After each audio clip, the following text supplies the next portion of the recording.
Ano pala, speaking of tambay, no? Last week ba? Na parang parang uminit na nagkaroon kayo ng sagutan ni TPC. Oo, yun nga eh. Parang napanood ko yung ano nun eh, napanood ko yung Alam mo, isa yun sa ano eh, isa yun sa isang maling reaksyon ng isang nasaktan. No? Nasaktan kasi sino ka ba? Hindi man kita kilala. Hindi ko siya napapanood. Kasi hindi siya dumadaan sa akin hanggang sa maraming nagtatag sa akin. Tapos, syempre, dahil hindi ko nga alam kung ano yung mga content niya, meaning hindi ko alam na ganun pala talaga yung mga contents niya. Na madalas pala siya magsabi ng weirdo, na ganun. So, kasi bilang tinag ka lang, tinignan mo, nakita ko sa kanya nakalagay yung weirdong brand ang tambay ka. Para sa isang brand owner na may pinaglalaban at positibo naman yung purpose, masasaktan ako. So, yung bunga nun na, syempre, aminadong di naman ako, matalinong, edukadong tao. Siyempre, bilang isang taga-maneho nun, alam mo yun, parang hindi mo pwedeng binangga ka. Hindi ka bababa ng jeep eh. Alam mo, ako driver ako ng jeep, di ba? Binangga mo ako, tapos okay lang. Okay lang, diretso na kami. Di mo pwede. You have to stand up, di ba? Pero ano ba siya doon? Gaano ba siya? Kasi ang napanood ko na lang yung mga balitang hip-hop. Dami! Hindi ko napanood yun. Dami! Hindi ko napanood kung ano yung Actually, sinabi niya. Ako rin hindi ko tinapos eh. Pero nung nagsisink in na sa akin, nung humuhupa na yung emosyon ko, yung galit ko, doon na nagsisink in sa akin na tama pala talaga yung point niya. Yun nga lang, may mga bagay na sana hindi na lang sa amin. Or kung sa amin man, yung kung constructive or... Hindi ba kayo magkakilala? Hindi. Wala, never, as in, kahit yung contents niya, hindi ko siya napapanood. Kaya nagulat din ako, na parang, teka lang, parang dumadami na yata yung mga tao na wala naman akong ginagawa at hindi ko naman kayo kakilala. Tapos hanggang sa, syempre, first timer ako sa ganun, yung sobrang massive, no? Wala na. Parang sabi mo nga yung hater proof, di ba? Sa'yo ko unang nakita yun eh, sa cup mo, tsaka ikaw yun eh. Yung nagdadala na parang hater proof. So, dun sa process, natututo ako. Paano mo ikaw, di ba, marami ka rin mga naging haters, for sure, at mga pinagdaanan ng problema. Paano mo hinahandle yun? Ako kasi titinan ko yung haters. Alam ko ilang beses ko na nasabi to eh, pero ulitin ko. Titinan ko yung haters as mas passionate na fans eh. Ganda nun. Parang Kasi gusto nila maging involved eh. So passionate fans nga. Kumbaga, galit ka man sa akin o hindi, pinapanood mo ako eh. Audience kita eh.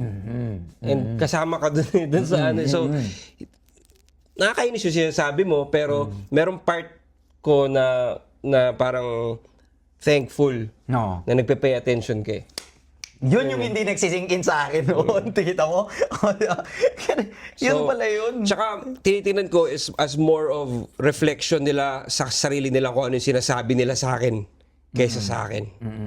Dahil kung magsasabi sila ng mga masasamang ano sa akin, di sabihin mo yan. Ibig sabihin, yun yung nasa utak mo. Baka reflection ng sarili mo yan. Oo. Pero ito, honestly, walang tumagos sa'yo, lalo noon, nung mga first wave, o yung may mga unang pagkakataon na naranasan mo na massive yung mga haters mo, yung mga comments na negative, tumagos ba siya sa'yo? Nasaktan ka ba? Anong... Wala eh. Haters, alam mo, haters, napakaliit na bagay yan. Sa dami ng mga hinarap ko sa karir ko, yung mga, di ba, yung tinaniman kami ng droga, pinaraid kami sa media na ano, kumbaga, chicken feed yan eh, compare dun eh. Kumbaga, haters, come on, son.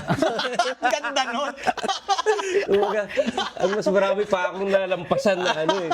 Kaya iniisip ko, sobrang dali na lang. Ano ba mas mahirap? Yung mag-hearing ka, ito yung kalaban mo, o mag-rap battle ka na lang, o mag-ano ka. Ganda kaya nun. parang, ano rin siya eh, naging training ko rin siya eh, sa... Mas tumibay ka talaga din, no? Dahil parang... So doon talaga, no, sa mga mararanasan mong mga obstacles, doon ka din talaga magiging mamaw eh, no? Oo. So blessing in disguise, minsan, no? Kasi doon ka tatatag eh. Di tsaka ano rin niya eh, perception game eh. Depende kung paano mo na-perceive yung mga nangyayari sa'yo eh. Pwede mo kasi siyang, kahit naman malas yung nangyayari sa'yo, pwede mo tignan siya na hindi. Tulad nung nakulong ako, hindi ko siya tinignan na nakulong ako eh. Tinignan ko na nag-workshop ako eh. Tinignan ko na, hindi, baka magkaroon ako ng role sa future na kailangan ko maging preso or magkaroon ng music video. So iniisip ko na lang na ganito to. Para i-absorb ko tong ano na to. experience na to para magamit ko sa art ko dahil susulat ako. Iba talaga utak ng Looney. Kumaga kasi mga tol, yung sobrang fanboy mo talaga kami. Kami ni Gio. Alam niya yun. Sobrang fanboy mo kami. Kasi tingnan mo, natutuwa ako kasi ang sarap kumuha. Minsan yun yung mga mas priceless, kuya. Kaya pag may nakakasama kong isang alam kong idol ko and marunong talaga sa buhay, yun talaga yung mas kinukuha ko. Yung learnings. Tapos pag nakuha ko yun, ina-apply ko yun eh. Ina-apply namin. Kasi yun eh. Tingnan mo, galing sa utak mo na yun ha. Di ba? Parang para sa akin, yun yung mas magbe-benefit ako na parang, shit, priceless yun. Kasi madadala mo yun habang buhay eh. Yung knowledge na yun. Ganon kami. Ako naman yung tinatry ko naman matuto sa inyo ngayon dahil kayo may alam nung ano nung Pero